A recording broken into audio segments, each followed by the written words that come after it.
In this episode, we do some final boat projects before the Atlantic crossing. We have a bumpy sail to Tenerife and we provision our boat. But first, this is me, Kim. There is Bart, and here is Liz, our little explorer.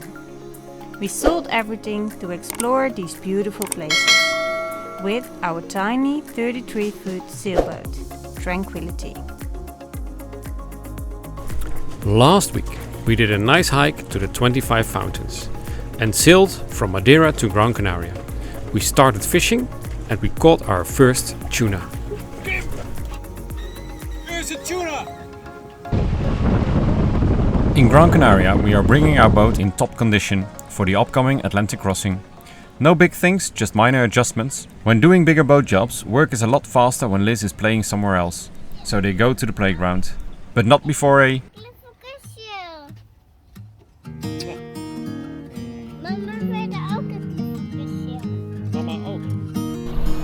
It's a nice harbor for Liz, because there's a long flat road with not much traffic. So going to the playground is a party on its own.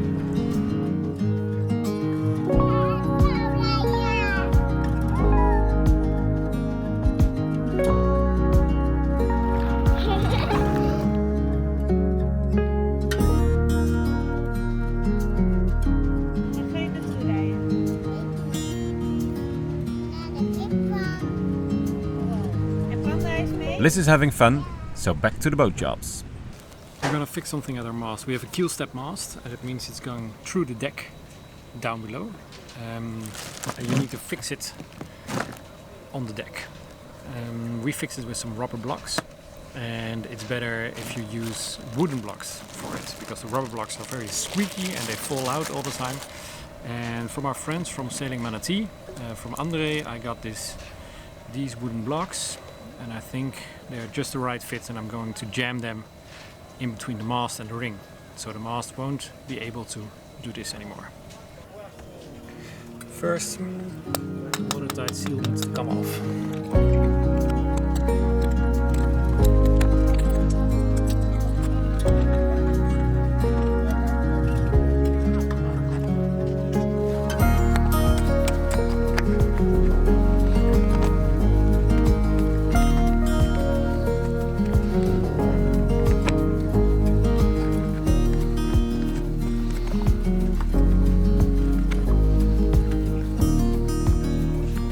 You should not have any movement of the mast here, so the wooden plugs need to be a tight fit.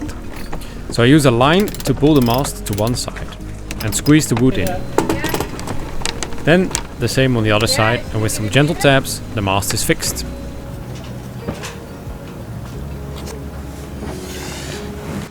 During our trip we found out some minor issues that might cause problems when sailing for a longer period of time. You must think of when you're sailing the boat like a holiday, it's only 3 weeks in a year and there's not much chafing, not much pressure on the system, etc. But now we are going to sail maybe 20-25 days or longer, so that's why we want to make sure to minimize damage. So we have our spreaders in the mast, and on our boat they point aft very much, because our boat is not a typical cruiser boat, blue water sailboat. It's more designed to sail upwind and beam reach, but not very good of a downwind sailor. So that means if we open up the mainsail, we cannot open it very much, because then it touches the spreader. That's not a problem on itself, but it is a problem if it touches the spreader for a very long time. So we do not open the sail that much. That will lose us some pressure, but it's okay. But we need something to manage if it does touches the spreader, or if there's a gust and we want to lose the pressure to open up the mainsail. So Andre from Manatee had a very good solution. He had some lines he got from another cruiser, which are muffled, like it's a very soft like sheep skin or something, and we're gonna put those on the spreaders on the ends. So if the sail comes to them, it's a soft cushion where it touches to, so there won't be any metal parts pressing into the mainsail. We also found a problem in our reef system. We have got 3 reefs. Reef number 1 and reef number 2 is a single line reefing system. It means that we can stay in the cockpit. Sorry about it. You can stay in the cockpit, you lower your mainsail, pull on the reef line, and it will pull on the front of the sail and on the back of the sail and take the sail down. So you don't have to go forward. We noticed that our reef number 1 and number 2 is chafing inside the mast because there's a block system which runs forward and aft, and something is wrong there and it's jamming. And our line, after 3 days of sailing, we got our line back and it's chafed and it's almost through, and that's something we cannot have when we're sailing the Atlantic crossing, because that will mean that our reef line will break within 3 or 4 days. We have to change the line, but also we have to find a solution for the problem. Since it's a one-line reef system and I'm not very familiar with it, we go to Gran Canaria, we have a rigger, and he's opening up the boom and see what the problem is. Unfortunately, we only have some pictures of this problem. We lost a lot of footage. I don't know why, but I'm sorry for that. But what you will see on the pictures is the reef line is chafed.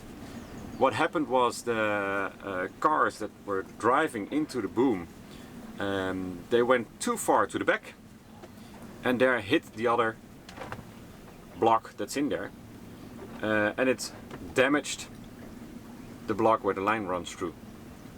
So there's a cut in the block and that will chafe on the line. So what we did was we did change the line.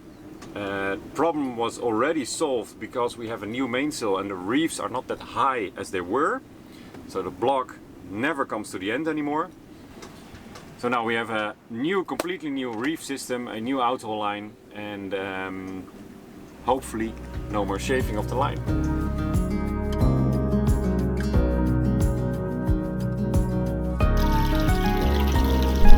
Alright, let's hop on back on board.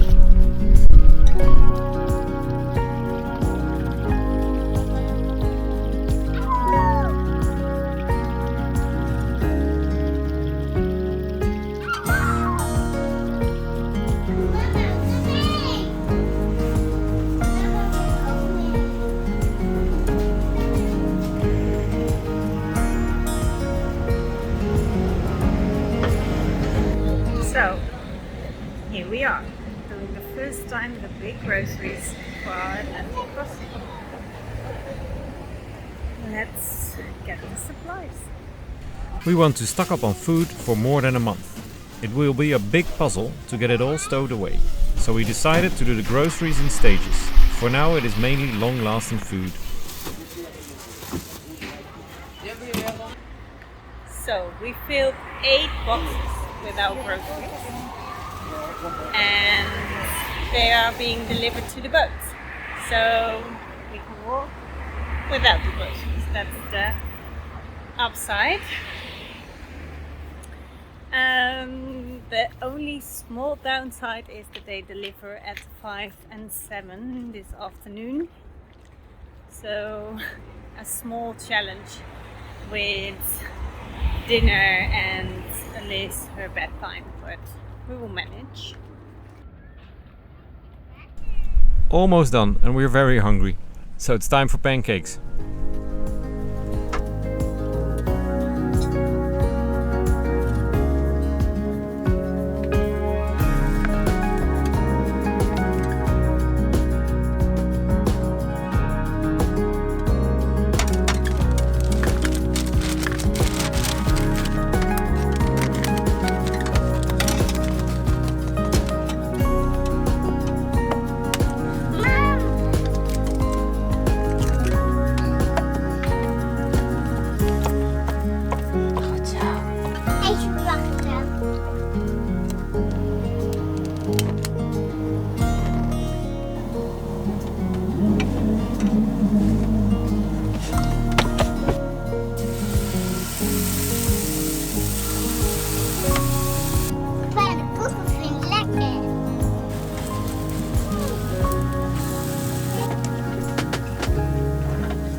the perfect life. It does exist.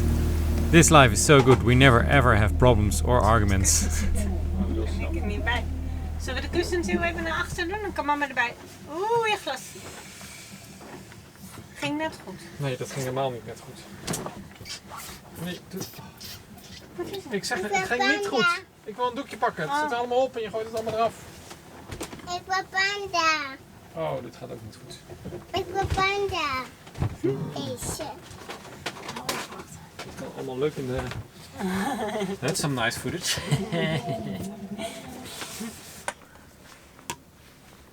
Hey. Proost. Hey, proost. Een kerstboom maken. On the most sunniest day in Gran Canaria, Liz and I are going to decorate a Christmas tree.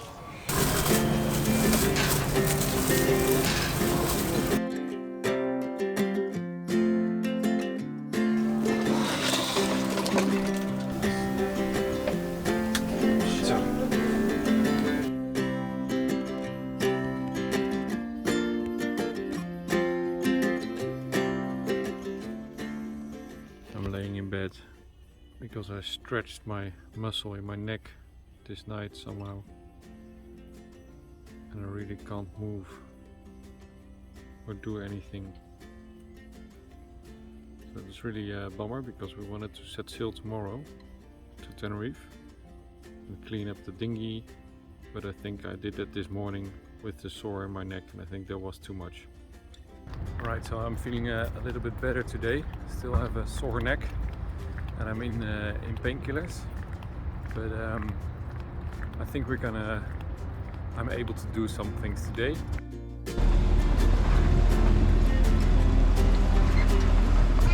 After almost a month, we are leaving Gran Canaria and we're heading to Tenerife. We didn't explore the island like before, like we always did when we were back in our walking life. We always visited the country and we went sightseeing, and now for the first time we haven't seen anything but Las Palmas. So yeah, definitely need to get back. Yeah, where did the time go? Yeah, and what did we do? Well, we did a lot of boat jobs and social events, and well, we were just living like normal people, I guess. So I don't know if this was actually the right day to leave. There's not much wind, waves are not that big, but yesterday and the day before I had this shoulder issue, and it's still there, so I feel the pain. So, but on a moving boat, the pain is more intense, and also I feel a bit nausea. So I'm outside, and when I watch outside, it's most of the time it's gonna be okay. So. Oh, and thank God, Kim never gets seasick.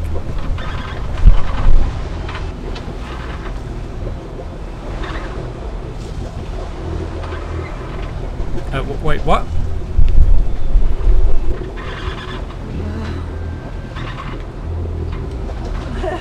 Feeling bad as well. We've stayed in the harbor too long.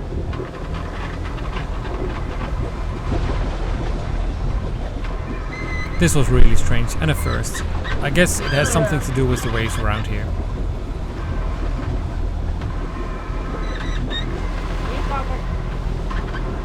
The puking one feels okay, and I'm a little bit... So we're both feeling better again, and we're sailing.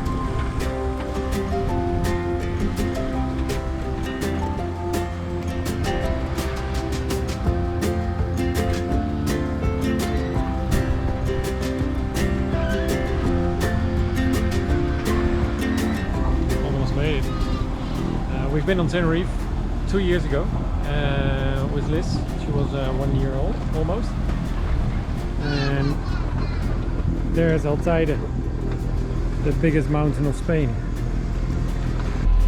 So we're not gonna be in Tenerife before dinner? Nope. By daylight? No, No? no. No, we're going to go to a sunset.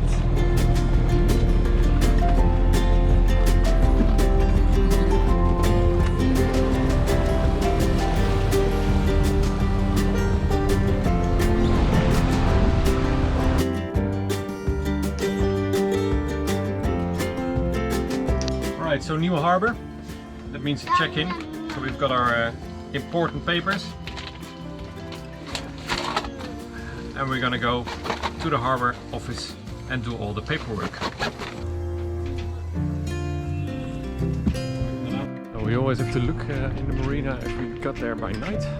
Yesterday we got here at around 9 o'clock in the evening, so it was pitch black. And this is our view in the marina. This is on Tenerife, it's on the southwest side, and that means it has a little bit more sun hours. So it's not on Gran Canaria where we were in Las Palmas. There was there's a big chance that you got a cloud over your marina, and here it's more sunny.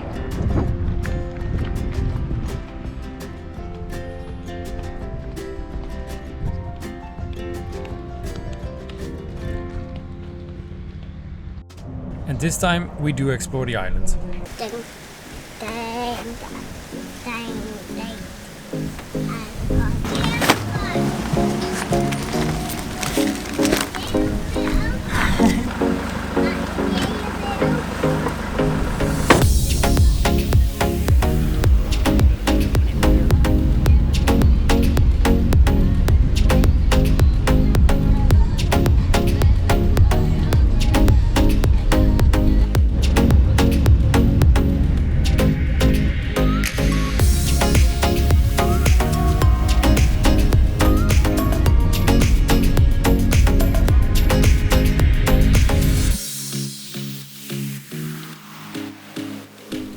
First we drove all the way up to Teide. The scenery is stunning out there, and the road to get there is worth the drive.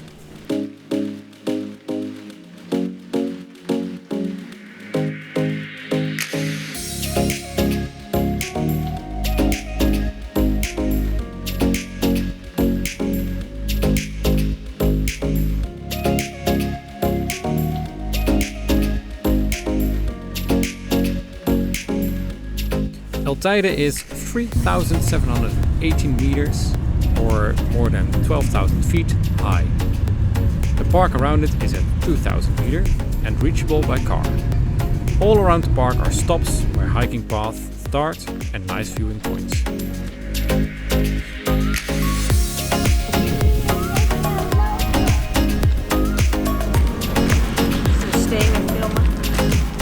If you take one of the roads to Teide, you have to calculate at least 1 hour to get there.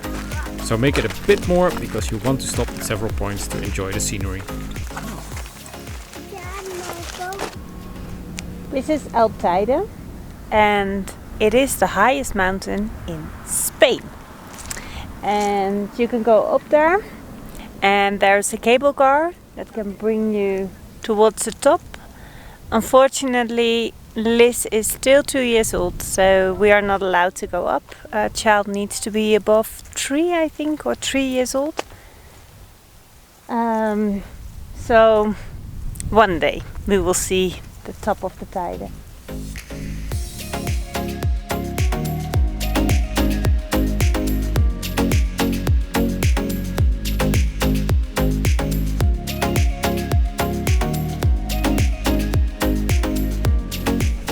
Around Teide, the south and southwest of Tenerife, it is very dry.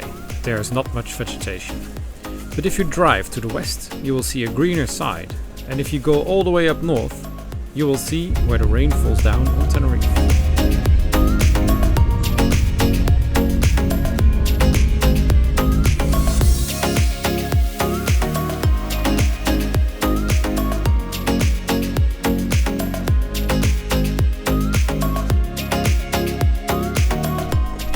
If you want to explore the northern part, be sure to take the time for it. The roads are very winding and it can take a long time getting from one stunning view to the other.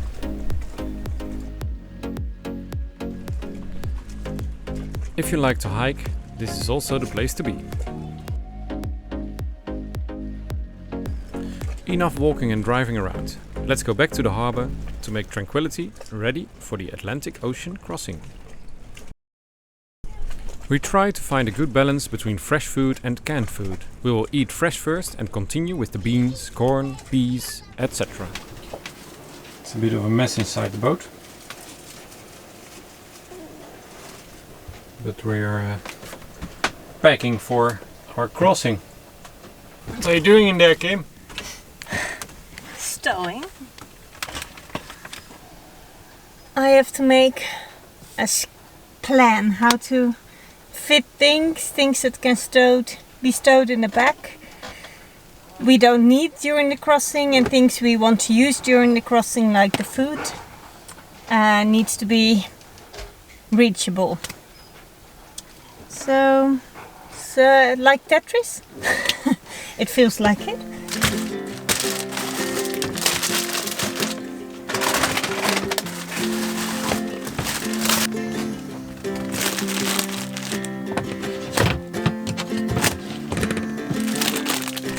To keep it all free of pesticides, we take off all cardboard and we wash everything from cans to vegetables and fruit. So it's a long process. We decided to make a wheat box. We don't know if it's handy, so we are going to try out. It's a box filled with food we will use the first day, first week, thinking about an easy passage so we can cook, or if it's rough, that we have some instant food as well, some dough to make a bread or some pancakes, a lot of beans. So yeah, we will try that out.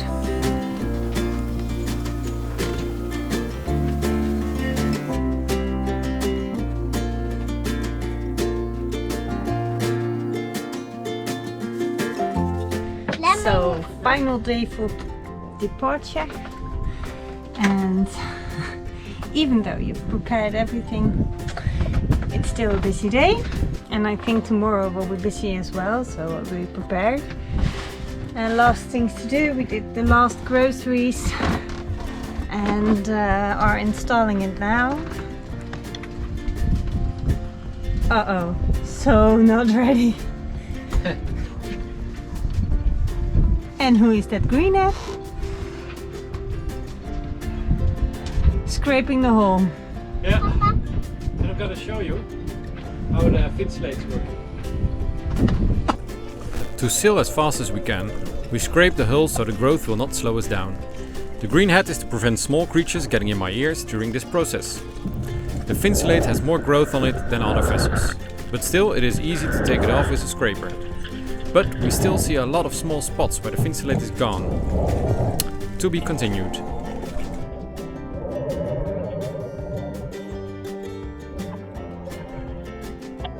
This will be the moment where we're gonna leave from there. This is a low pressure, and that's causing a lot of problems. Normally the wind would just go like this. But now we have a low pressure, and that's causing some trouble in the area. But if you look down here, you'll see we'll be leaving with a good wind from the side and go down. We probably follow the black line down, down, down. And here you can see what the wind will be doing in the upcoming days. So you see we have the first day, we have good winds, first two, but then in the third day we are probably right there, and then there's a big purple gap. That's no wind at all. So on Monday we'll probably be there, and then we have some good winds to go further.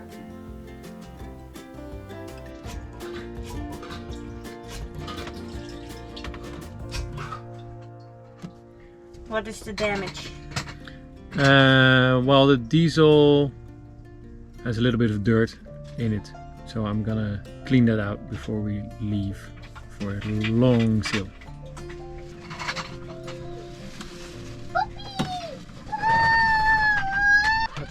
dive in there.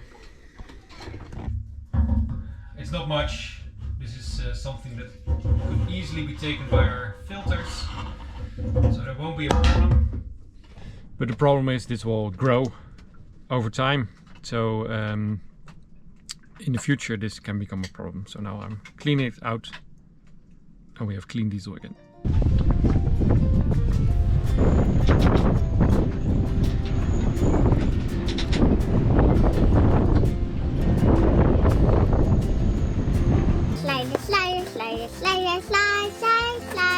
Pizza is our final dinner before we set sail. Kim, it's D-Day. Teide. Are you ready? No, not yet. Alright, so in the back it's all tidied up. Liz can still sleep. We've got one bed over here and one bed over there. And we've got our forepeak. There's still some room with our parasailer ready, some food ready, extra water. In the next episode, we say goodbye to Tenerife and we start the Atlantic crossing. Just the three of us on the Big Blue for 26 days. Well, this was it. If you have any questions, please let us know. And for now, goodbye and thank you very much for watching. Fair winds to you all.